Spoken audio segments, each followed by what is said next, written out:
둘, 셋. 안녕하십니까. 사마엘입니다. 노명선 유한규 지은 제5판 형사소송법 620페이지 제3절 상고심의 절차와 심판 대상 보겠습니다. 제3절 상고심의 절차와 심판 대상 로마자 1번의 상고의 제기와 법원의 조치 상고를 하면 7일의 상고 제기 기간 이내에 상고장을 원심법원에 제출하여야 한다.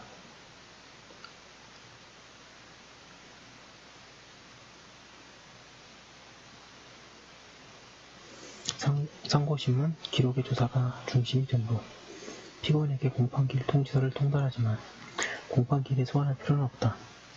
상고심은 법률심이므로 변호인이 아니면 피고인을 위하여 변론할 수 없고 피고인 자신은 변론할 수 없다. 원심법원은 상고장을 심사하여 상고의 제기가 법률상의 방식에 위반하거나 상고권이 소멸된 것이 명백한 경우에는 결정으로 상고를 계약하여야 한다. 사마엘을 TV 절차 추천을 부탁드리고 유튜브 구독을 권합니다. 이 결정에 대해서는 즉시 항고할 수 있다. 그 이외에는 상고장을 받은 날부터 14일 이내에 소송기록을 상고법원에 송부하여야 한다. 상고법원이 기록의 송부를 받은 때에 즉시 상고인이 상대방에게 기록 접수를 통지하여야 한다. 기록 접수 통지 전에 변호인이 선임이 있는 때에는 변호인에게도 통지하여야 한다. 로마자 2번 상고 유서와 답변서의 제출 상고인 또는 변호인은 법원으로부터 소송 기록 접수 통지를 받은 날로부터 20일 이내에 상고 유서를 상고법원에 제출하여야 한다. 검사와 변호인은 상고 유서에 의하여 변론하여야 하고 변호인의 선임이 없거나 출석하지 않은 경우에는 검사의 진술만 듣고 판결할 수 있으며 적법한 상고 유서의 제출이 있으면 그 진술이 있는 것으로 간주한다.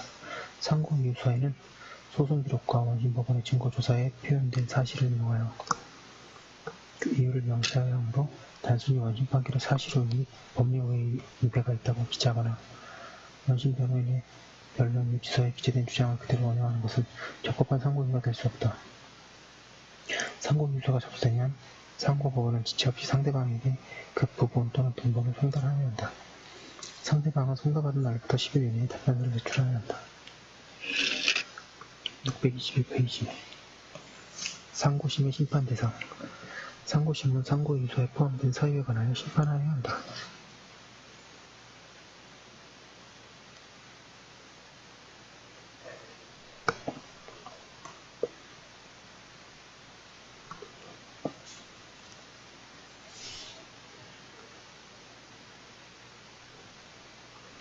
상고심은 사후심으로서 원심까지의 소송 자료만을 기초로 삼아 원심 판결의 당부를 판단하여야 하므로 직권조사 또는 기타 법령이 특정한 경우를 제외하고는 새로운 증거조사를 할 수 없고 원심 판결 후에 나타난 사실이나 증거의 경우 비록 그것이 상고유서에 첨부되어 있더라도 사용할 수 없음이 원칙이다.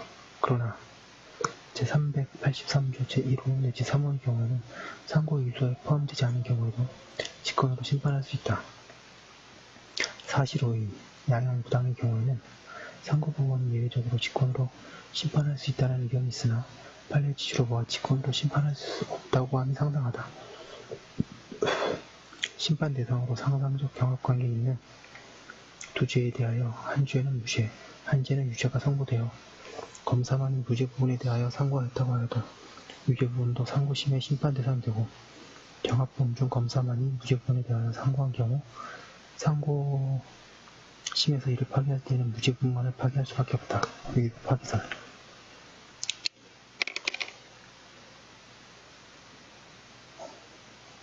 구체적인 사례는 본칙제 중 일부 상소 본 첨부하기 바란다. 일부 상소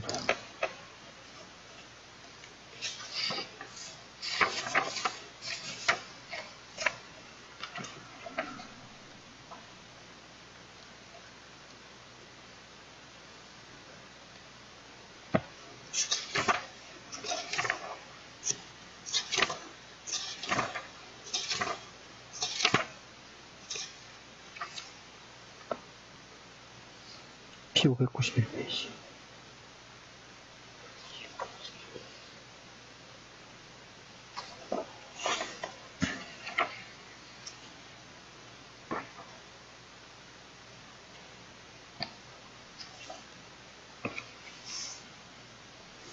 참고해서 잘 보시기 바랍니다.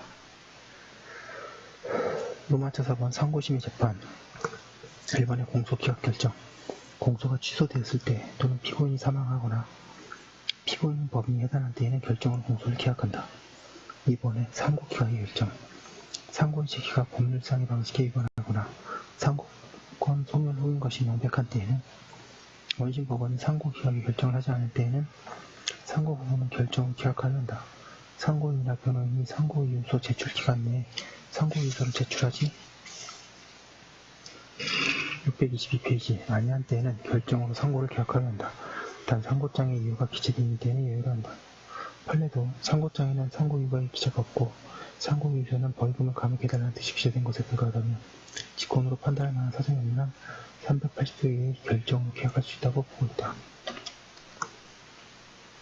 밑줄에 치겠습니다.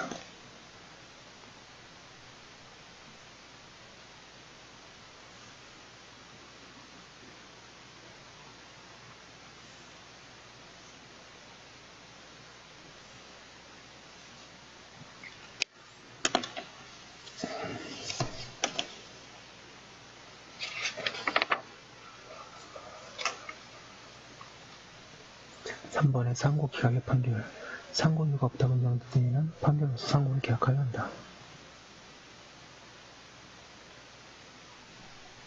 4번 원심판결의 파기 상고이유가 있는 데에는 판결로서 원심판결을 파기하여야 한다. 피고인의 이익을 위하여 원심판결을 파기하는 경우에 파기 이유가 상고한 공동피고인에게도 공통되는 이유인 때에는 그 공동피고인에 대하여 원심판결을 파기하여야 한다. 다만 법률상 방식에 위반하거나 상고권 소멸 후인 것이 명백한 공동피고인에게는 이를 적용할 수 없지만 상고이유서 미제출로 항소기각 결정을 받은 공동피고인이 항소심 판결에 대하여 사실오인 내지 법리 오해를 이유로 상고한 경우에도 이에 해당한다고 한다. 양가를 이번에 파기환송, 적법한 공소를 기각하였다는 이유로 원심판결 또는 제1심판결을 파기하는 경우에는 판결로서 사건을 원심법원 또는 제1심법원에 환송하여야 한다. 관할 위반의 인정이 법률 위반되는 이유로 원심판결 또는 제1심판결을 파기하는 경우에 판결로서의 사건을 원심법원 또는 제1심법원에 환송하여야 한다. 양가를 이번에 파기 이송, 관할의 인정이 법률 위반되는 이유로 원심판결 또는 제1심판결을 파기하는 경우에는 판결로서 사건을 관할 있는 법원에 이송하여야 한다. 양가를 3번의 파기자판 상고법원은 원심판결을 파기한 경우에 그 소송기록과 원심법원과 제1심법원이 조사한 증거에 의하여 판결하기 충분하다고 인정되는 때에는 피고사건에 대하여 직접 판결할 수 있다. 이 경우 불이익변경 금지 원칙이 준용된다.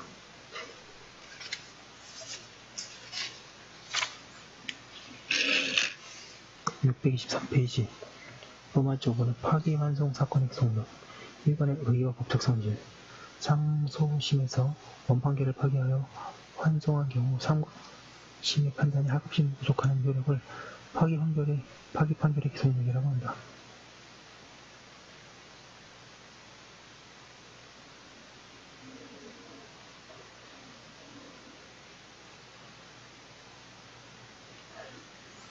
법원조직법 제8조는 이를 명문으로 인정하고 있다. 동 규정의 법적 성질에 대해서는 방금 1번의 파기 판결의 기속력을 중간 판결의 기속력이라고 이해하는 중간 판결설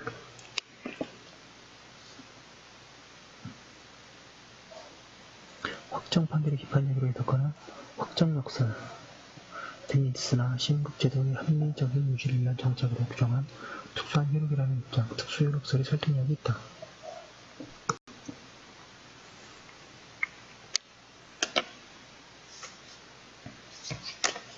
이번에 기속력의 범위, 양가를 반 기속력에 미치는 범위, 하급범을 기속하며 파기 판결을 한 상급심 자신도 기속된다.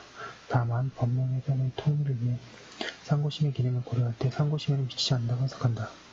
양가를 반의 기속력에 미치는 판단 범위, 법률 판단에는 기속력에 미치는 것에 대해서는 이론이 없으나 사실 판단의 경우에는 긍정설과 제한적 긍정설이 있다.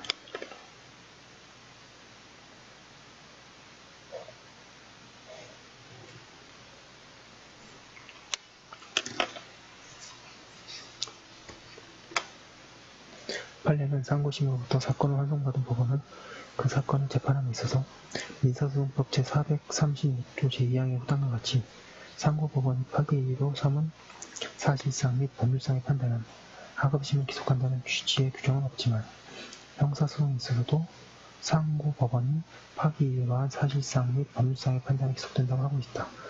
그러면서도 환송 뒤 심리과정에서 새로운 증거가 제출되어 기속적 판단의 기초가 된 증거관계에 변동이 생기는 경우에는 그러하지 않는다고 하여 환송 624페이지 판결의 하급심에 대한 기속력은 파기의 이유가 된 원판결의 사실상 및 법률상의 판단이 정당하지 않다는 소극적인 면에서만 발생한다고 한다. 상고심은 사후심이며 원심법원과 제1심법원에서 조사한 증거와 소송 기록만을 기초로 한다는 점에서 대법원 판례는 타당하다.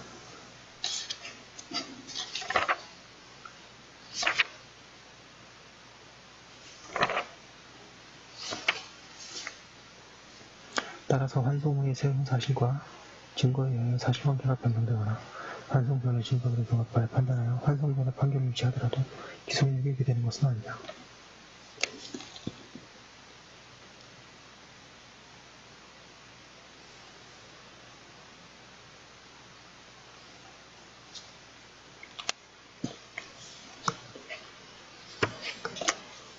환송심에서 공소장 변경의 가부 또한 검사가 피고인에 대하여 무면허 건설업자인 공소인에게 명의를 대여하였다는 내용으로 공소를 제기하였다가 환송 후 원심에서 재하도급 금지 규정에 위반하여 공소인에게 재하도급하였다는 내용으로 공소사실을 변경하는 것이 허용되는가?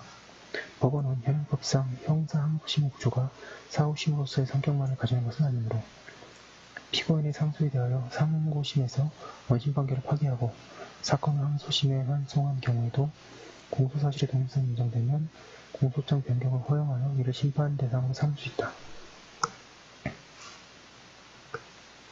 상상적 경합관계 전부 무죄에 대해 검사만 일부 상정한 경우 법원은 비록 상고 이유를 삼지 않는 부분도 상고심이 이심되지만 그 부분은 이미 당사자 간의 공격 방어의 대상으로부터 벗어나 사실상 심판 대상에서 이탈하게 되므로 상고심으로서도 그 무죄 부분까지 나아가 판단할 수 없다. 따라서 상고심으로부터 다른 무죄 부분에 대한 원심 판결이 잘못되었다는 의미로 사건을 파기 환송받은 원심은 그 무죄 부분에 대해 다시 심리하여야 유죄를 선고할 수 없다고 한다. 3번의 기속력의 효과 하급심이 이러한 상급심의 기속력에 반하는 재판하는 경우에는 그 판결은 법령 위반이나 항소사유나 상고유에 해당하고 확정된 이유에는 비상상고의 대상이 된다. 625페이지 로마자 6번 비약적 상고 비약적 상고라 함은 일정한 법령 적용상 잘못이 있거나 원심 판결 후에 향해 폐지 등 사유가 있는 경우에 1심 판결에 대하여 항소를 제기하지 않고 대법원에 상소하는 것을 말한다. 비약 상고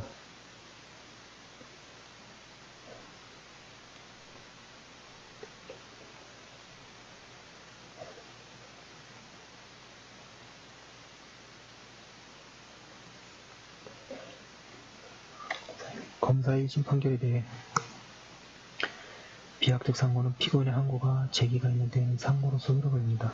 피고인의 심부의 이익을 잃게 될 우려가 있답니다. 다만 항소에 취하였던 항소계약의 결정이 있는 데에는 그러하지 않는다.